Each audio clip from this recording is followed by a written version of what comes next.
കുറച്ച് മുന്നേ പച്ചക്കറിയിലെ അഡൾട്രേഷൻ കണ്ടെത്തുന്നതിന് വേണ്ടി ലിക്വിഡ് പാരഫിൻ യൂസ് ചെയ്തിട്ടുള്ള ഒരു ടെസ്റ്റ് ഞാൻ ചെയ്തിട്ടുണ്ടായിരുന്നു.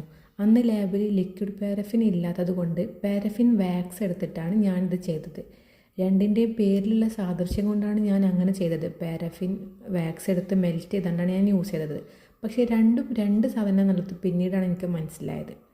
ഇതാണ് പാരഫിൻ വാക്സ്. ഇതൊരു സോളിഡാണ്, അതേപോലെ ഒരു വാക്സ് ലൈക്ക് സ്ട്രക്ചറാണ്. ഇത് 60 ഡിഗ്രി റേഞ്ചിൽ ഇത് മെൽറ്റാക്കാനും പറ്റും.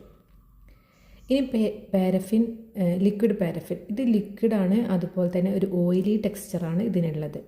ഇത് നമ്മുടെ മോയ്സ്ചറൈസർ, ബേബി ഓയിൽസിലൊക്കെ യൂസ് ചെയ്യും. അതേപോലെ തന്നെ ഒരു മെഡിസിനൽ പ്രോപ്പർട്ടി കൂടി ഉണ്ട്. പാരഫിൻ വാക്സ് എന്ന് പറയുന്നത് നമ്മളെ ഫ്രൂട്ട്സിനൊക്കെ കോട്ടിങ്ങായി കൊടുക്കുന്ന സംഭവമാണ്. രണ്ടിൻ്റെ പേരിൻ്റെ സാദൃശ്യം എന്താണെന്ന് വെച്ചാൽ രണ്ടും സിബ്ലിങ്സ് ആണെന്ന് പറയാം. പെട്രോളിയം ഫാമിലിയിലെ സിബ്ലിങ്സ് ആണ് ഇവ രണ്ടും പെട്രോളിയത്തിൻ്റെ പ്രോഡക്റ്റ്സ് ആണ്.